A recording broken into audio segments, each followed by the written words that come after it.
Kalau sampai itu penyebabnya karena ada affair gitu, kan pasti wah ini berarti kalau ada affair nggak mungkin bunuh diri, mungkin dia dibunuh oleh rivalnya kan. Itu logis Pak itu. Kami meyakini bahwa almarhum tidak seperti itu, Mas. Farah ini sedikit demi sedikit sudah mulai terkuat. Siapa dia? Ternyata dia adalah istri orang.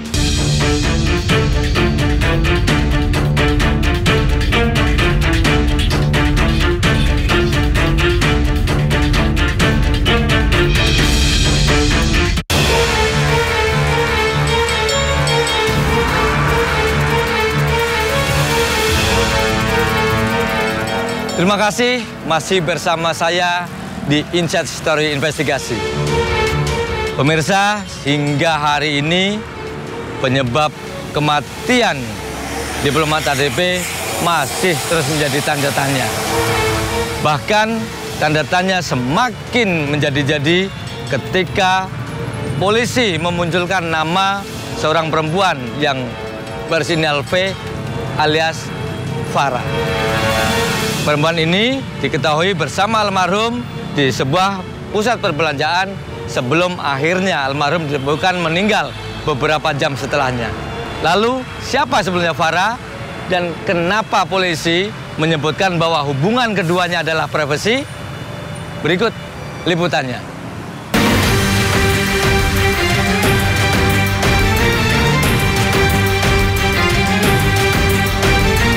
Dalam konferensi persnya, Direktur Reserse Kriminal Umum Komisaris Besar Wira Satya Triputra menerangkan bahwa sebelum ditemukan tewas di kamar indekosnya, diplomat Arya Daru Pangayunan terekam CCTV bersama dua temannya, Farah dan Dion, di Mall Grand Indonesia, Jakarta sekitar pukul 17.52 waktu Indonesia Barat pada 7 Juli 2025 lalu. Saat dikonfirmasi awak media terkait hubungan antara Arya Daru dan Farah, Wira menyatakan tidak bisa disampaikan karena privasi.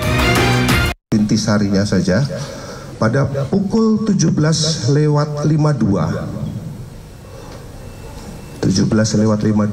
ini ya, 11.52 korban terpantau berada di Mall Grand Indonesia. Ini selaras juga dengan hasil analisa terhadap IT daripada profil korban. Izin untuk bertanya, yang pertama ini terkait dengan tadi kan sempat ke Grand Indonesia, Arya ini dengan temannya Farah dan juga Dion ya. Apakah hubungan atau keterlibatan antara Farah dengan Arya, kemudian Farah ini apakah sudah masuk ke 24 saksi yang telah dimintai keterangannya atau bahkan yang belum dimintai keterangan? Terkait dengan apa hubungan, apakah sudah diambil keterangan, Farah sudah. Kalau masalah hubungannya kami tidak bisa sampaikan karena itu privasi.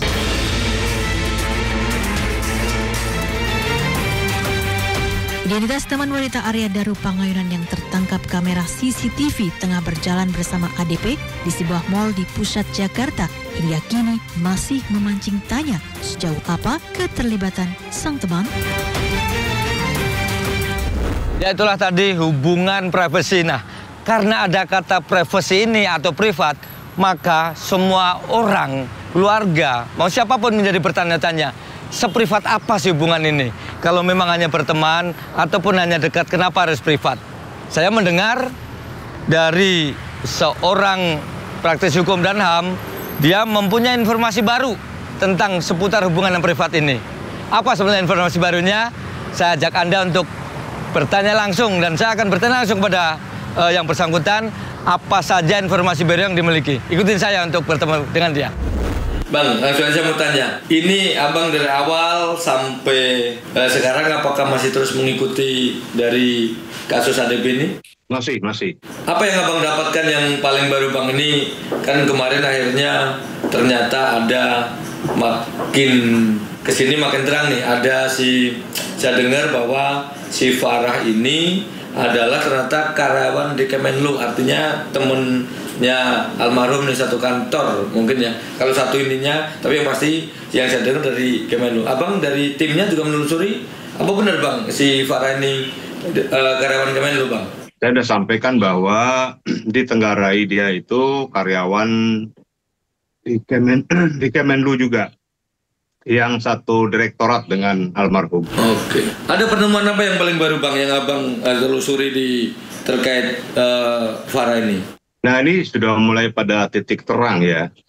Titik terang di mana memang ada keterlibatan pihak kedua, pihak ketiga dalam hal ini. Jadi ada keterlibatan dalam hal kematian dari almarhum ADP ini. Keterlibatan pihak lain itu jelas ada. Dan mau diakui atau tidak, beberapa indikasi ke arah sana sudah ada. Ya, contohnya tentang 2 orang oknum yang mendampingi almarhum pada saat di Grand Indonesia, yaitu bernama Farah dan Dion. Farah ini sedikit demi sedikit sudah mulai terkuak. Siapa dia? Ternyata dia adalah istri orang. Dua, dia pegawai Kemlu juga yang berada dalam satu direktorat dengan almarhum. Dan kemudian yang bersangkutan juga dalam hal ini pada saat kejadian sampai sekarang, itu sampai sekarang untuk sementara dalam tanda kutip yang ngadem. Nggak masuk kerja gitu maksudnya? Iya, nggak masuk kerja. Di tempatnya bekerja di Kementerian Luar Negeri. Dan saya mendapat info dia mengambil cuti di luar tanggungan.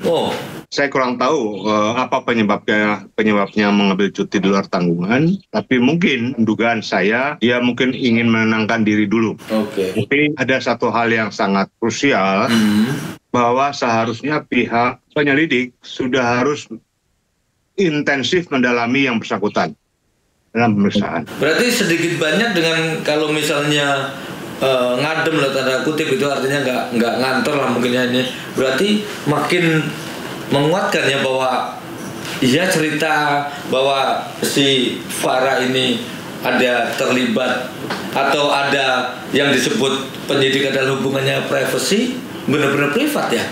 Iya, kalau saya melihat apa yang dikatakan oleh penyelidik mengatakan ada hubungan privasi antara Farah dengan almarhum, ya akhirnya makin terkuak. Untuk saat ini tidak bisa ditutupi karena media online dan netizen juga memburu tentang Farah ini. Bang, tapi kalau misalnya ini katakan betul ada si Farah ini dekat dengan si almarhum ADP, nggak terlalu mengada-ngada Bang kita menyangkutkan ini bahwa di balik ini kan si ADP ini diplomat yang terkenal gigih dan sebagainya, dan bahkan Abang kemarin juga menyampaikan ini ada punya data loh di tas ini. Tapi kalau kita kaitkan hanya dengan cinta gitu, kira-kira nggak terlalu sepele Bang? Atau justru mulainya dari sini atau bagaimana? Ya seperti saya katakan di awal bahwa benih-benih cinta ini timbul karena adanya kerjasama. Adanya kerjasama dalam satu bidang pekerjaan, kemudian mungkin di antara keduanya ini saling menyimpan rahasia tentang pekerjaan itu.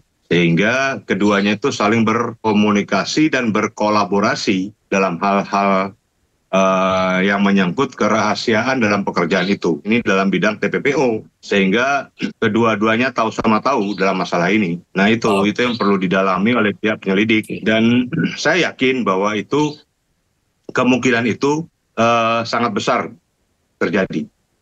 Saya yakin itu.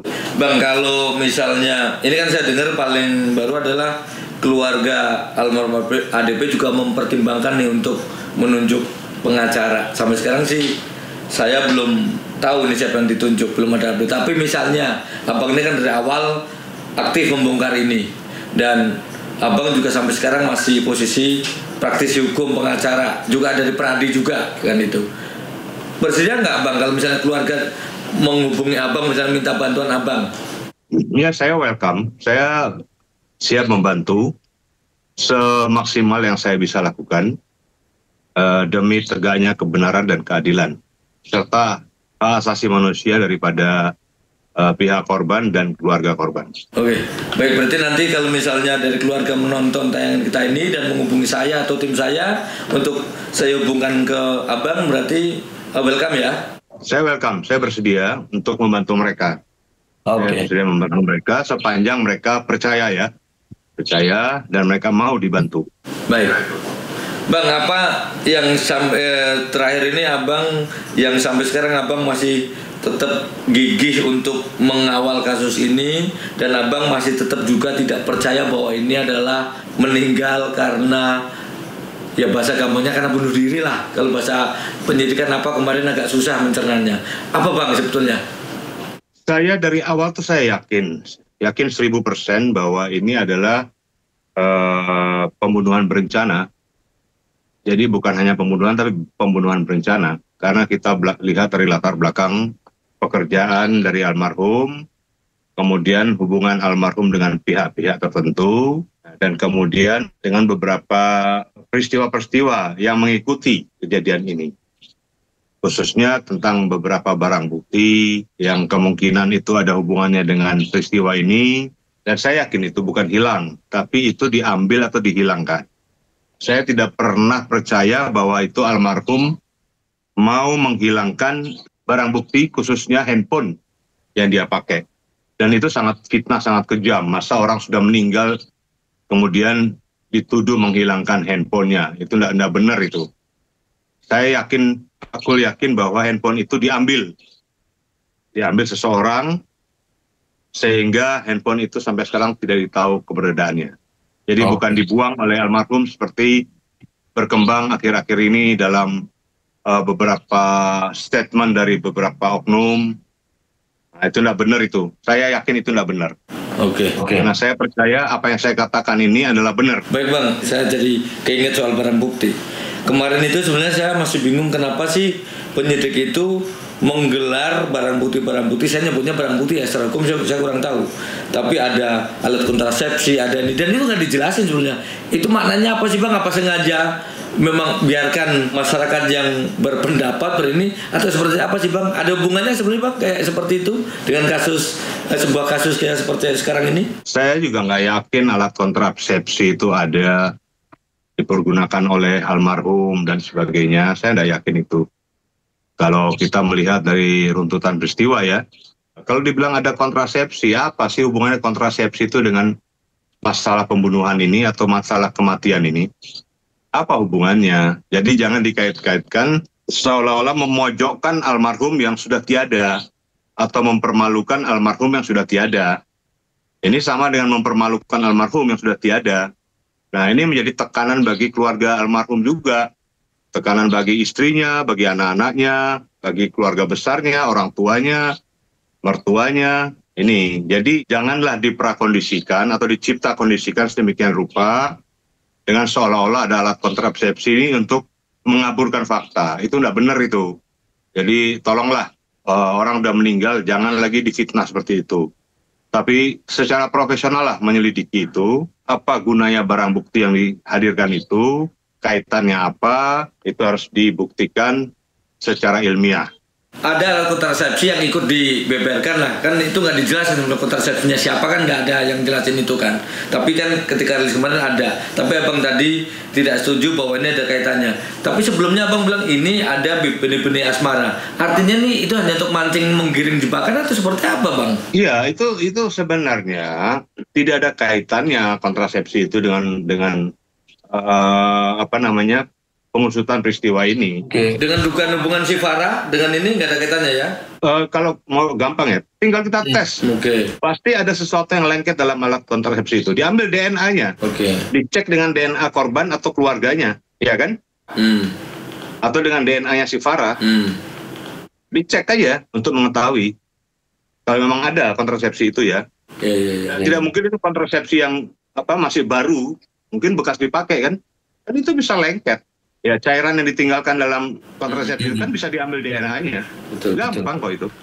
Kalau betul-betul mau menggiring ini kepada seperti yang saya sampaikan tadi. Jadi jangan langsung mengatakan bahwa tidak ada keterlibatan pihak lain.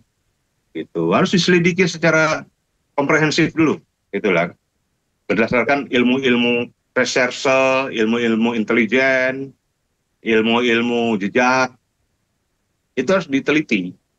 Pasti ada jejaknya, tidak mungkin tidak ada. Jadi saya sangat berharap pihak kepolisian membuka diri, Kompolnas membuka diri, dan mau menerima segala masukan sekecil apapun sekecil apapun satu informasi itu sangat penting.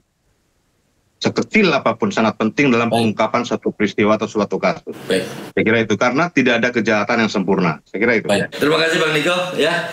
Ya. Nah, pemirsa, mungkin tadi adalah wawancara saya dengan Bang Nikolai Aprindo yang merupakan praktisi hukum dan HAM yang selama ini dari awal sampai sekarang masih getol mengawal kasus ini. Dan kemana-mana, Insight Store Investigasi akan kembali usai jeda.